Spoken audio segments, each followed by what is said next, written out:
Elle lui avait pourtant dit qu'elle serait à l'heure. Elle n'est jamais à l'heure quand on l'attend, il devrait le savoir. Elle n'arrive que rarement au moment où on l'attend d'ailleurs. Et bien qu'il sache tout cela, il ne tient pas en place.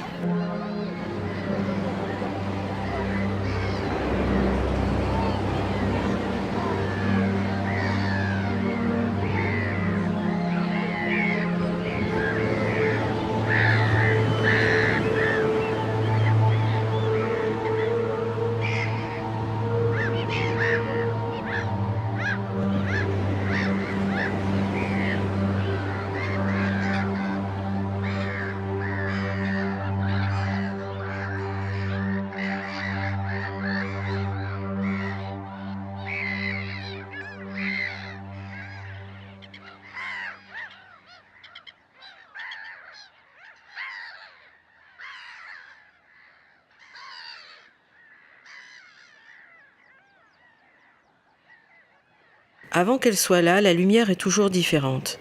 C'est-à-dire qu'après, quand elle sera là, il ne la percevra plus de la même façon.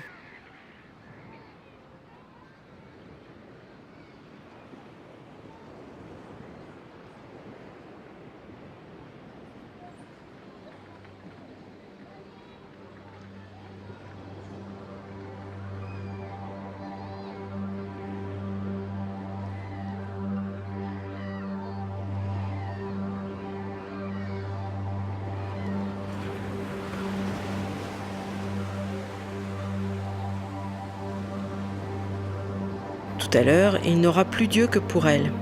C'est pour ça qu'il faut que le cadre soit parfait. Il n'aura plus l'énergie nécessaire pour y apporter la moindre retouche. Il l'écoutera, il ne vivra qu'à travers elle, il ne s'attachera qu'à ses évolutions. Ce sera comme pour un voyage en avion. Il ne pourra pas faire autrement que remettre sa vie aveuglément entre les mains de spécialistes et se laisser porter par le cours des événements. Et dans un moment pareil, la lumière, comme le reste, doit suivre.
De toute façon, tout est différent quand elle n'est pas là.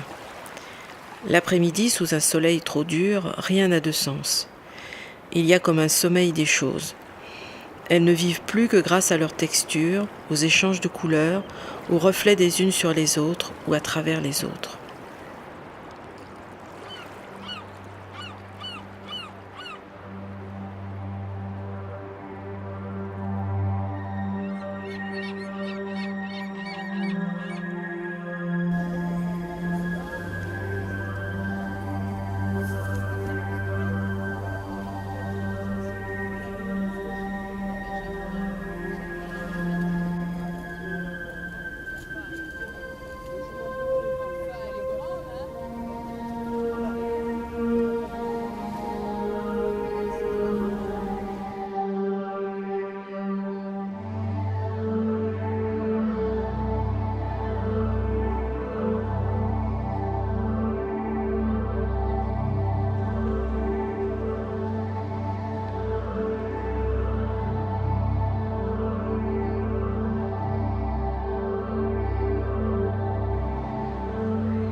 Rien.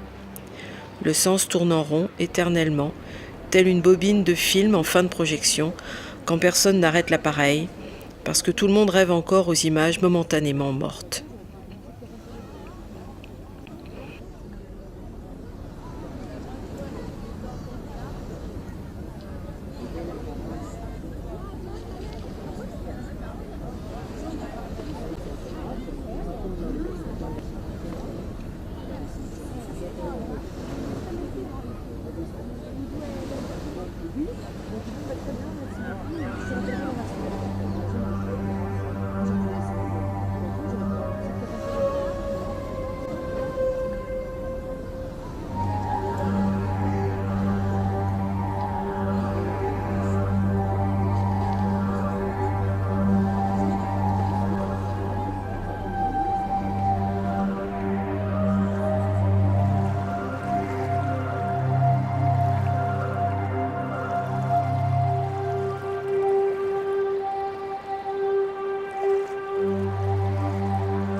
Dès qu'elle arrivera, il se prendra à se demander pourquoi cette chaise est ainsi légèrement déplacée. Il conjecturera déjà qu'un inconnu aurait pu avoir été assis là à son insu, que l'inconnu aurait pu s'échapper sans que personne ne s'en rende compte. Mais pourquoi ?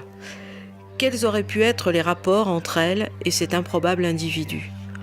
Ou entre lui-même et l'individu ? Et si celui-ci avait été une femme ? Et ainsi de suite.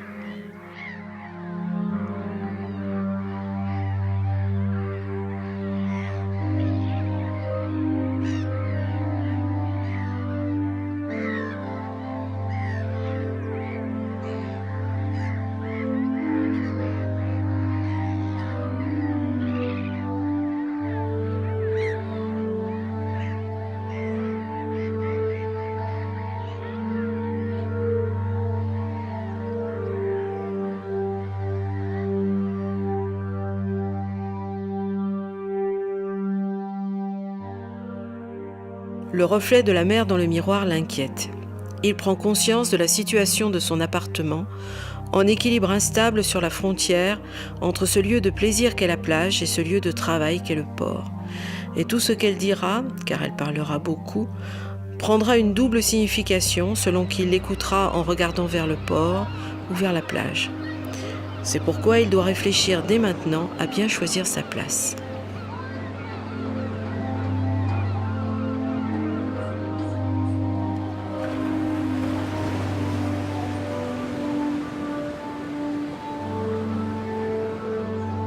Elle répétera des choses que lui aurait dites autrefois. Mais cela lui fera plaisir, un plaisir intense même, d'entendre de sa bouche à elle un écho presque infidèle de ses propres pensées. Elle a une bouche si parfaite, trop parfaite peut-être, un modèle de bouche un peu irréel. S'il osait se l'avouer et lui avouer, il la ferait venir des après-midi entiers, juste pour le plaisir de l'écouter raconter tous les petits faits dont elle parle si souvent, Et ceci bien que pour la plupart, ce soit lui qui en ait été à l'origine. Mais il trouve toujours de mauvais prétextes. Il a du travail, il a sa maison dont il faut qu'il s'occupe. Ce qui le retient aussi, c'est qu'il ne sait jamais de quoi elle parlera. Et parfois, il ne reconnaît rien du tout. Il n'aime pas cette façon qu'elle a alors de raconter. Ses phrases sonnent faux. Elle parle de façon confuse, équivoque.